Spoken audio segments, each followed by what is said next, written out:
Hello. So, can you think yourself right out of thinking about your ex narcissist? And I think you can. I think you can think yourself right out of thinking about them. I'm sitting alone. This is alone time. Many of you have it all day long. How do you spend it? What do you think about? If you're in a relationship with a narcissist, I know what you're thinking about. We're always obsessing. It's a very tightly wound circle of time where all you think about is the narcissist. And when you're trying to break up with a narcissist, all you're doing is thinking about your narcissist. And even when you just broke up with your narcissist, you spend some time thinking about your narcissist. One of the very freeing things when you let go is that you accept that it's none of your business what the narcissist is doing. Like, that point's coming. If you're in the thick of feeling that way, and you might say, I never had any alone time to think. What do you mean? Everyone has alone time. Whether it's driving your car to work or if you're working out, how are you spending it? Maybe you're listening to music, but every time that I get a chance, I bask in the thought processes of my whatever. What do you think about? Do you think about your kids? Do you think about your parents? Do you think about... There are other things to think about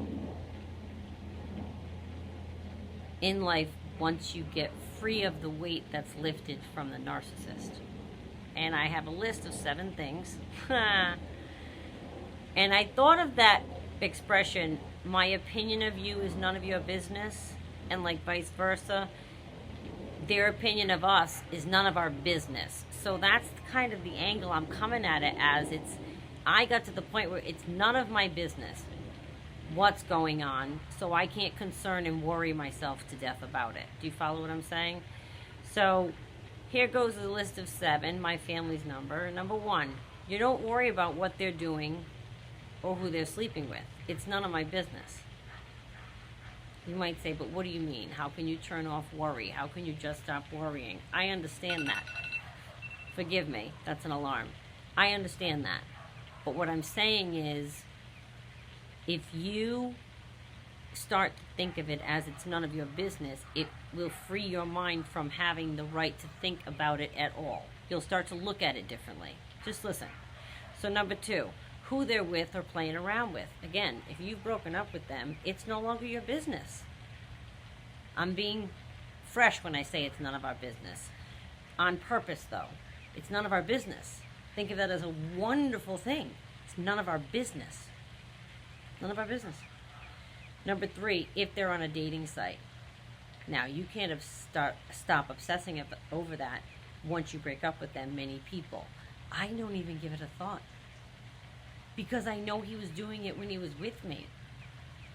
So why would it be different now? I don't care now. It's none of my business now. It's none of my business. It helped me turn a corner, I'm telling you. If they said they were where they said they were, if they were where they said they were, none of my business. I don't know where he is. I don't know what, as far as like movement in the world. I know what he's doing. I don't have to ask. I don't have to wonder. I know what's going on. He was doing everything that he was doing with me, so it's just multiplied when they're not with you. So, number 1, what they're doing. 2, who they're with. 3, if they're on a dating site. 4, if they are where they said they were. And number 5, if they're going to call us or show up. We don't care. That's a weight lifted. They're not in our life anymore. We don't have any of the worry. Think of the amount of time that was spent, the angst that was spent on that topic alone.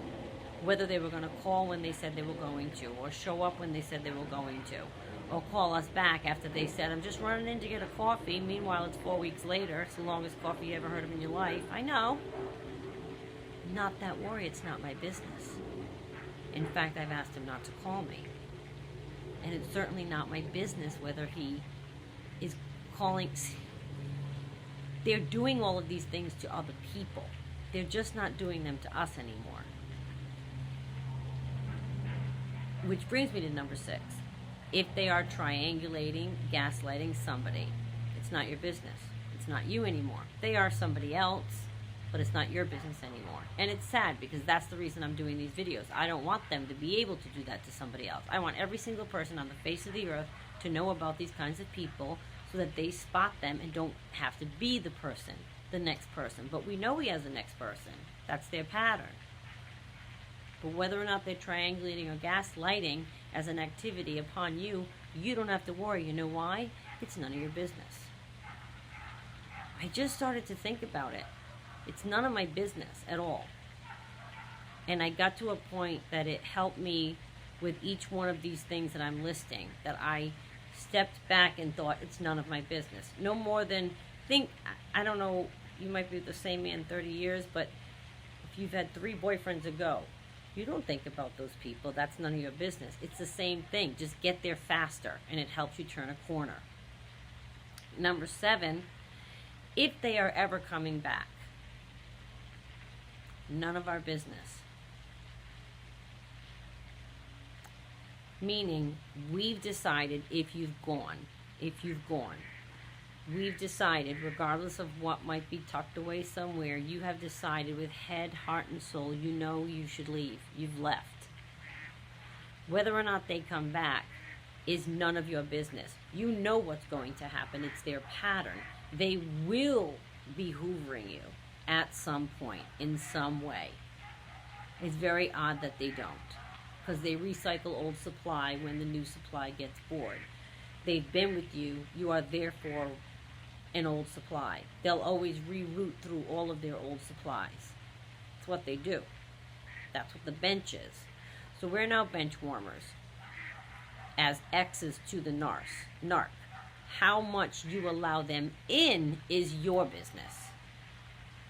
That is none of their business. You don't need to explain to them that you are no longer going to accept what they give you. You can shut the door and decide for yourself that what they do, they're going to try to get back in, but will they? Can they? That's up to us. So we can decide whether or not they are successful in that quest, that hoovering quest. So that becomes a very strong, powerful thing, because at the end, you can say no. You can decide no. You can exercise no.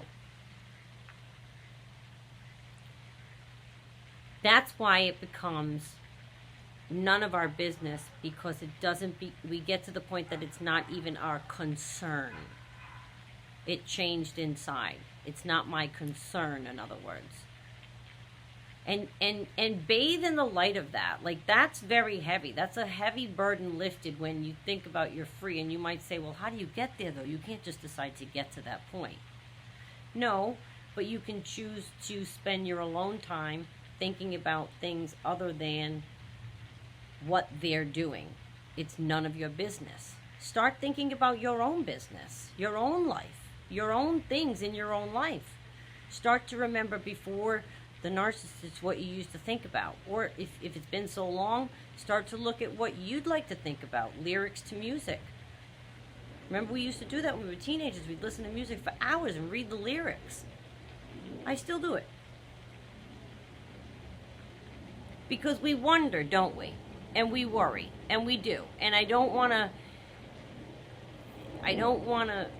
make light of the fact that we're always going to worry. But as I said, I just started to think of it like, he acted this badly when he was with me. I can only imagine what's going on, and I know, and I don't have to wonder, and it's none of my business. And I will not internalize grief